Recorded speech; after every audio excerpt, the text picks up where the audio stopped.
مکرم روافظ کی طرف سے ایک کہانی سنائی جاتی ہے، واقعہ سنا کے لوگوں کو رلایا جاتا ہے کہ حضرت رسول انور صلی اللہ علیہ وسلم کی رحلت کے بعد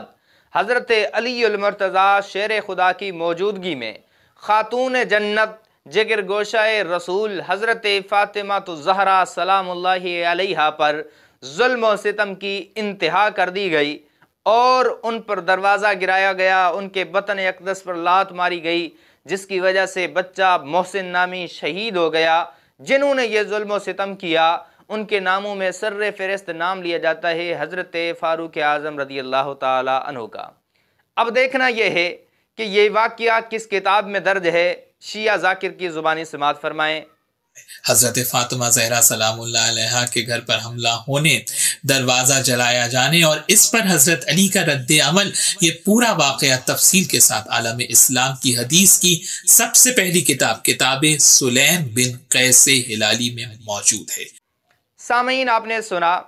شیعہ ذاکر نے اس واقعے کو منسوب کیا کتاب سلیم بن قیس کی طرف، دعویٰ کیا کہ حدیث کی اسلام میں سب سے پہلی کتاب ہے جو تالیف کی گئی۔ اب دیکھنا یہ ہے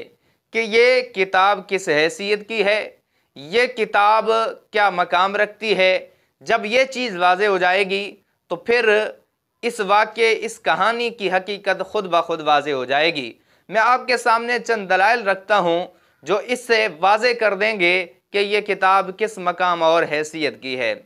کتاب سلیم بن قیس ہلالی کے مقدمے میں صفحہ نمبر 9 پر درج ہے، کما انا لعبان بن ابی ایاس الناقل الوحید لہذا الکتاب ان مؤلفہ،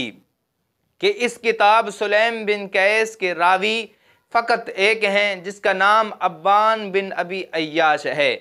جنہوں نے اس کتاب کے مؤلف سے اس کتاب کو نقل کیا ہے۔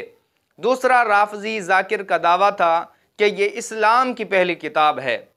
یہ بات اس کی درست ہے کہ یہ پہلی کتاب ہے، لیکن مسلمانوں کی پہلی کتاب ہے، یہ بات غلط ہے، کیونکہ یہ کتاب مسلمانوں کی نہیں، اہل تشیع کی ہے، جس کا اظہار انہوں نے اپنی کتابوں کے اندر کیا ہے۔ آپ کے سامنے کتاب ہے الکنا والالقاب، جو شیخ عباس قمی کی ہے، جو شیعوں کے بہت بڑے عالم ہیں۔ صفحہ نمبر 293 پہ لکھتے ہیں، لہو کتاب معروف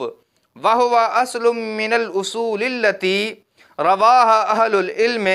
وحملت حدیث اہل البیت علیہم السلام، وہو، آگے لکھتے ہیں، وہو اول کتاب ظہر للشیعہ،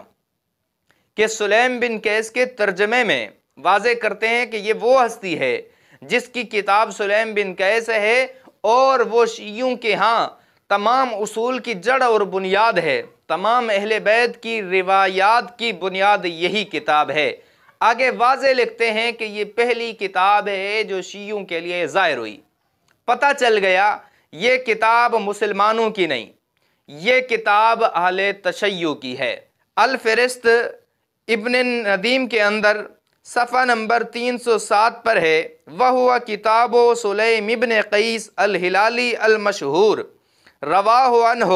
عبان بن ابی ایاش لم یروہ عنہ غیرہ، کہ کتاب سلیم بن قیس ہلالی جو مشہور ہے، جس کے راوی عبان بن ایاش ہیں، جس کے علاوہ کوئی اس کا راوی نہیں۔ وَأَوَّلُ کتاب ظَہَرَ لِلشِّیَّعِ کتاب سلیم ابن قیس الہلالی،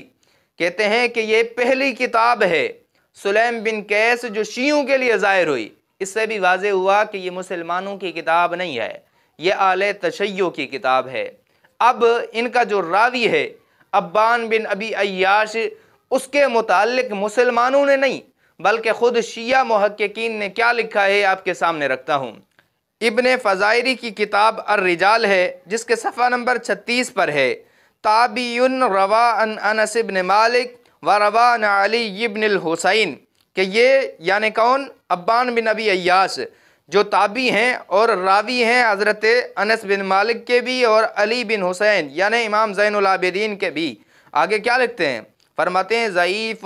کہ یہ ضعیف راوی ہیں، اس کی طرف دیکھا ہی نہیں جائے گا، التفات ہی نہیں کیا جائے گا۔ آگے لکھتے ہیں وَيَنْسِبُ أَصْحَابُنَا وَضْعَ كِتَابِ سُلَيْمِ ابْنِ قَيْسِ إِلَيْهِ، کہتے ہیں ہمارے اصحاب نے یعنی اہل تشیع نے خود یہ کہا ہے کہ اس نے کتاب سلیم بن قیس گھڑی ہے،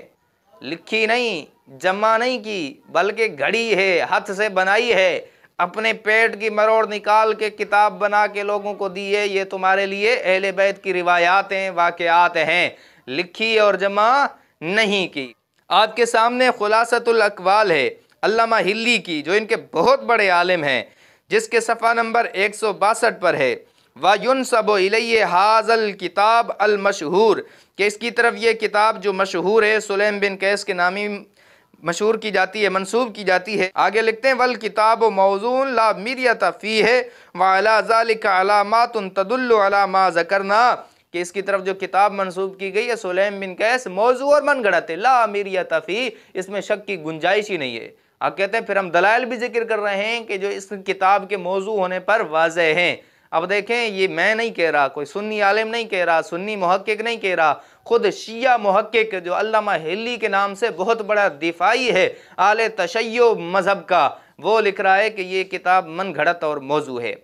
آپ کے سامنے کتاب ہے کتاب الرجال، جو تقی الدین الحسن بن علی کی ہے، صفحہ نمبر 414 پہ لکھتے ہیں ابان ابن ابی عیاش ضعیف وضع کتاب سلیم ابن قیس، کہ یہ ضعیف راوی ہے، اس نے کتاب سلیم بن قیس کو گھڑا ہے، ہاتھ سے بنایا ہے، پیٹ کی مروڑ ہے، حقیقت میں اس کتاب کا کوئی وجود نہیں ہے۔ آگے آپ کے سامنے کتاب ہے نقد الرجال، سید مصطفیٰ تفرشی کی ہے، جلد نمبر 1 صفحہ نمبر 39 پہ لکھتے ہیں ابان ابن ابی عیاش فیروز تابعی ضعیف، تابعی ہیں مگر ضعیف ہیں، وَنُسِبَ وَضْعُ کتاب سلیم ابن قیس الیہ، کہ اس کی طرف سلیم بن قیس کتاب کے گھڑنے کا الزام بھی ہے کہ اس نے کتاب گھڑی ہے۔ اور رجال الطوسی صفحہ نمبر 124 پر یہی طوسی ان کے عالم لکھتے ہیں ابان ابن ابی عیاش فیروز تابعی ضعیف، کہ تابعی ہیں اور ضعیف ہیں۔